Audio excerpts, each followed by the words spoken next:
Buy you guys a drink? Guess not.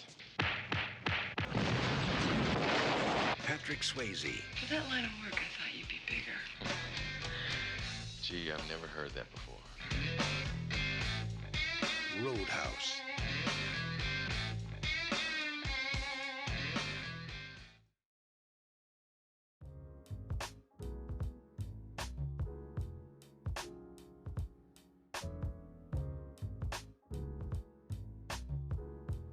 So I had done a handful of action adventure and horror films, a lot of, in and out of theaters real quick, straight to video films, mostly for New Line, between 1987 and 88.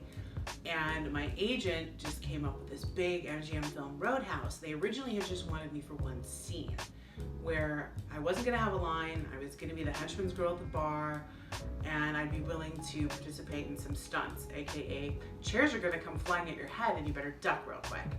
So my deal when I negotiated with 𝐥𝐤𝐤𝐿, who is the executive producer and the final say on this, was all right, I'll do A, B, C, and D, but I definitely want one or two lines to guarantee my SAG card and to make sure I get it in the film. And I negotiated my way into more scenes and a little dialogue, which fortunately the dialogue is on the cutting room floor somewhere. But yeah, I kind of worked my own deal, which was very unheard of, especially back in the 80s, for a girl to stand up for herself and say, okay, I'll do A, B, and C, but I want D and E, and for them to just say yes. It really was about to launch me up into the stratosphere because it was just the biggest film of 1988, 1989. So it was going to end up launching my career just through the stratosphere. I had a couple other offers for MGM films following that, and a TV pilot that went to series. But because 6 weeks before the film premiered, I was gravely injured in a car accident. I didn't make the premiere, and I literally disappeared out of sight because of the accident. So my career started and ended with Roadhouse. I had done a handful of films and music videos and promotional photo shoots. I was a swimwear model. I had done some stuff for Playboy. I basically had done everything you could do if you were a model and actress in LA at the time. And when I got Roadhouse, they had a series of other films slated that I was going to be appearing in. There was also a big TV pilot that went to series on network. But 6 weeks before I was to graduate college and 8 weeks before the premiere, I was driving home from college on Sunset Boulevard. And in true Hollywood fashion, some guy in a giant old pickup truck, sort of like a tow truck, but commercial vehicle, just floored it in front of traffic. And by this time I saw him miss the vehicle next to me, he hit me in my little sports car pretty much head on, and crumpled me into the car over 2 lanes of traffic and wrapped me around a tree. So, I mean, I lost consciousness. I was completely mangled and broken in the accident. My face and head were stuck in the windshield. It was pretty fucking horrible and pretty gory. So it took me almost 2 years of reconstructive facial surgery and healing from just literally breaking everything on the left side of my body. To really get back to where I could even mentally, physically, and emotionally be ready to work again, and to go back and finish my classes, to graduate and get my degree. But time moves on, and if you know one thing about Hollywood, when you're on the top, when you're an it girl, when everybody's calling you for every commercial, every music video, every film, or they're just booking you because they know who you are, when you disappear for almost 2 years, it's like you never existed. You're just dead.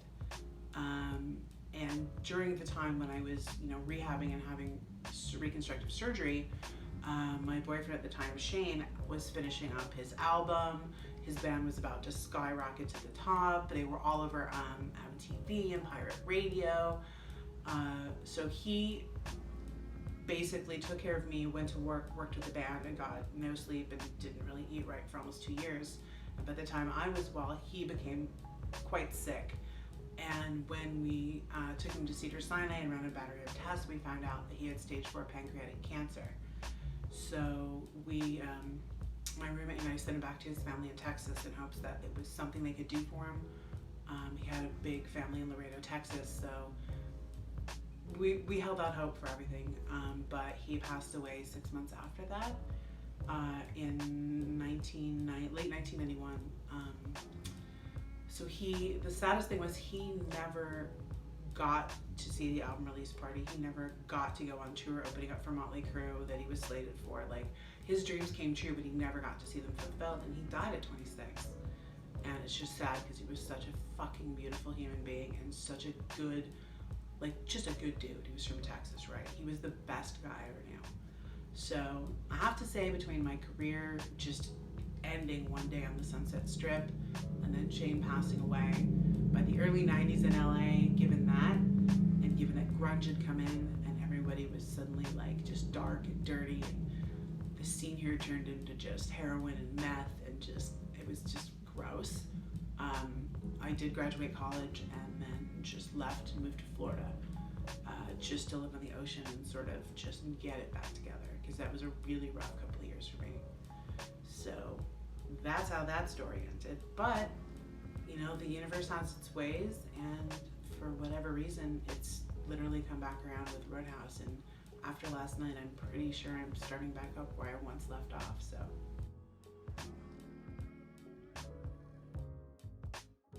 It was super awesome to really, I mean, just to sit down with, you know, Julie Michaels, who played Denise, and find out how, I never knew how she ended up coming to the film, that she had just basically gotten off a bus 2 weeks before, heard about an open casting call, went, and then got cast. I mean, she's a real true Hollywood story of how she got in Roadhouse. Talking to Kathleen about, she was more of a singer who was also an actor, so she got cast because she could sing and act. The rest of the cast and the crew, yeah, it's just Bob Jennings is from Ohio, and we figured that we probably had that discussion on set about, you know, being from Ohio and really not being in LA that long. Chit-chatting with Gary Hudson about a bunch of projects that we had both worked on together that we forgot about. It was almost like we had all gone to camp for 6 months and worked on this film in LA and up in Fresno and up in Newhall, and just getting back together for like a camp reunion. It was super cool because we all had stories that we had never told each other that all kind of tied, you know, the film and the shooting time together. It was really, really cool, and I'm sure we're all gonna stay in touch.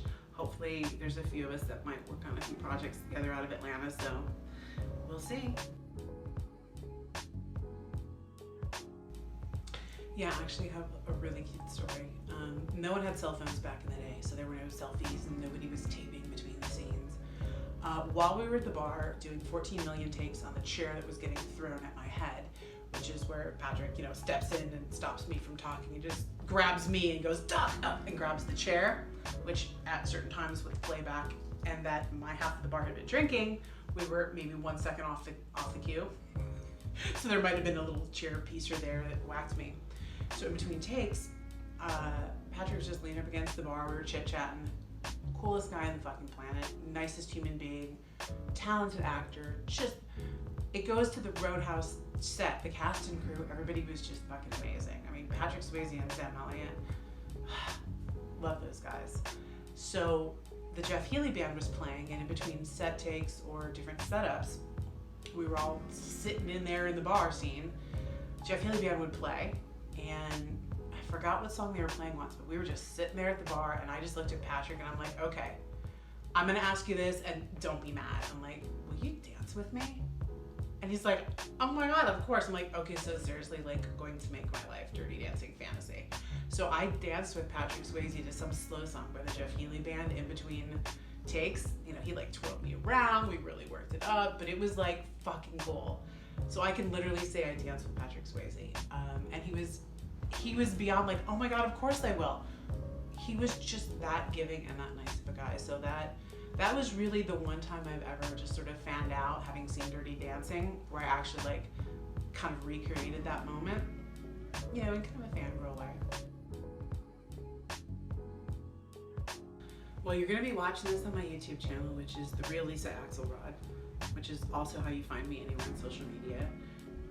There apparently are several Lisa Axelrods, but only one real Lisa Axelrod. My home site is 𝐦𝐸𝐤𝐸.com, which will link you to anything and everything all over the internet. Not really a fan site, but just all of my social media and and obviously this is my YouTube. Strangely enough, about a month ago when I got called for this 30th anniversary of Roadhouse, I got called to do a pilot for a network show. That's the most I can say about it. Shooting in Atlanta in a month. It's probably going to go to series, but the way it's formatted in the reality format, I will just be the lead on the pilot, which will end up airing. But being a different episode each week and a reality format, you'll only see it once. But it's the strange thing about Roadhouse. My career sort of started and ended with Roadhouse, and now it's starting back up again, as if I've sort of come full circle, gotten the closure I never got years ago, and sort of picking up where I left off. And it really has everything to do with this film and MGM. So I had a wonderful time talking to a couple people in the cast last night. Well, talking to everyone in the cast and crew last night, but specifically two actors that I became friends with on the set, who spend a lot of time in the East Coast now and a lot of time in Atlanta, which I'm very close to. So I had a couple interesting offers for representation out of Atlanta and some shows and films that are shooting there, so I'll probably be seeing a lot more of me in the next coming years.